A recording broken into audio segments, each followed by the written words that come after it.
Bismillahirrahmanirrahim. Assalamualaikum warahmatullahi wabarakatuh. Alhamdulillah. Wassalatu wassalamu ala Rasulillah wa ala alihi wa sahbihi wa man walah wa man tabi'ahum ila yaumil qiyamah, amma ba'd. Terima kasih diucapkan kepada pengurusi majlis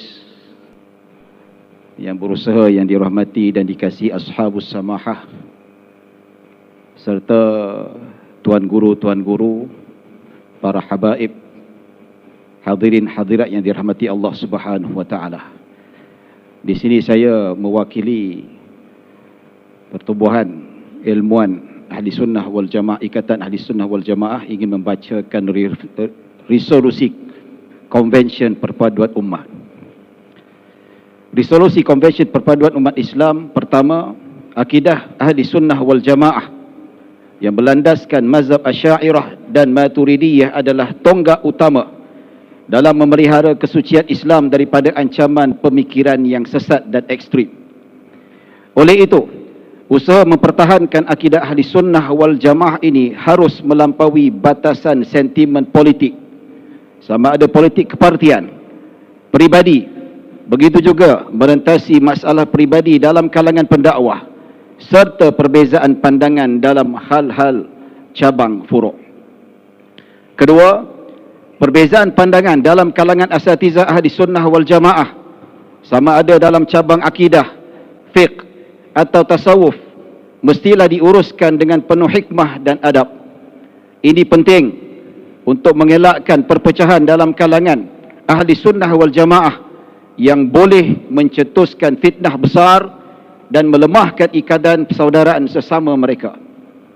Ketiga, agensi-agensi agama persekutuan seperti Jabatan Kemajuan Islam Malaysia JAKIM, Jabatan Agama Islam Wilayah Persekutuan, TV Al-Hijrah, Institut IKIM, Yayasan Dakwah Islamiah Malaysia dan lain-lain perlu berperanan dengan penuh komitmen dan menjiwai keputusan-keputusan yang telah diputuskan oleh Majlis Kebangsaan bagi Hal Ehwal Agama Islam MKI yang disahkan oleh Majlis Raja-Raja.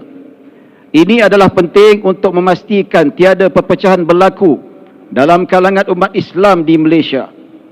Ini kerana agensi-agensi agama ini memainkan peranan penting yang signifikan dalam memberikan penerangan mengenai ajaran agama Islam. Keempat, RUU Mufti Wilayah Persekutuan perlu diluluskan secepat mungkin di Parlimen, memandangkan negeri Kedah telah lebih awal meluluskan enactment Mufti dan Fatwa Negeri Kedah 2008. Bahkan isi kandungan RUU Mufti Wilayah Persekutuan tidak jauh beza dengan enactment Pentadbiran Agama Islam Negeri Johor 2003, Warta Kerajaan Negeri Sabah 2017, enactment Pentadbiran Hal Ehwal Agama Islam 2020 dan enactment Pentadbiran Agama Islam Negeri Melaka Pindaan 2022. Wilayah persekutuan tidak harus ketinggalan dalam usaha memartabatkan Islam melalui RUU Mufti Wilayah Persekutuan. Kelima, RUU Mufti Wilayah Persekutuan tidaklah merendahkan kedudukan Duli Yang Maha Mulia yang di-Pertuan Agong, kerana Fasal 4 kurungan pertama menyebutkan mufti hendaklah membantu dan menasihati Duli Yang Maha Mulia yang di-Pertuan Agong berkenaan semua perkara hukum syarak. Keadaan ini sememangnya telah dipraktekkan di seluruh negeri dalam Malaysia sejak dahulu lagi.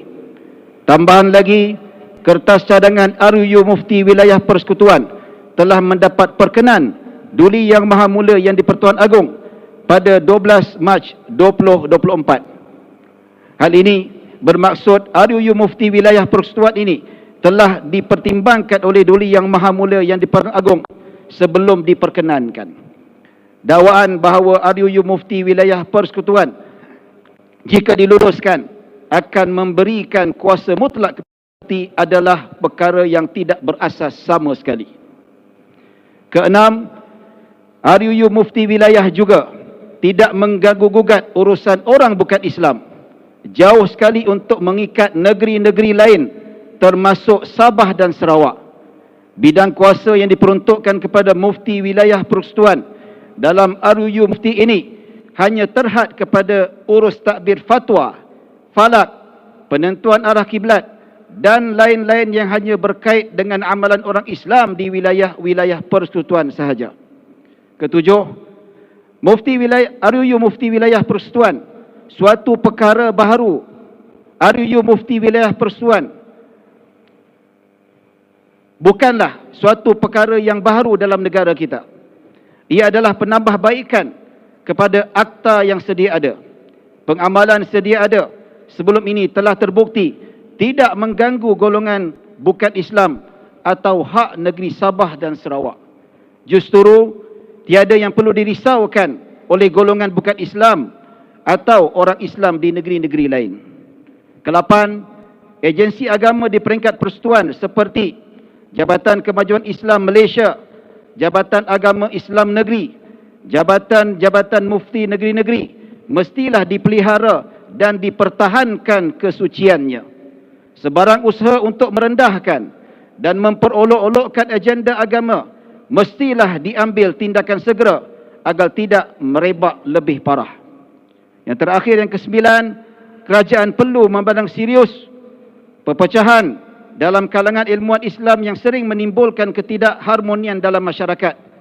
Kerajaan perlu berpandukan kepada keputusan Jawatan Kuasa Fatwa Negeri dan juga Majlis Kebangsaan bagi Hal Ehwal Agama Islam bagi memastikan tindakan para ilmuwan Islam berlandaskan kebenaran.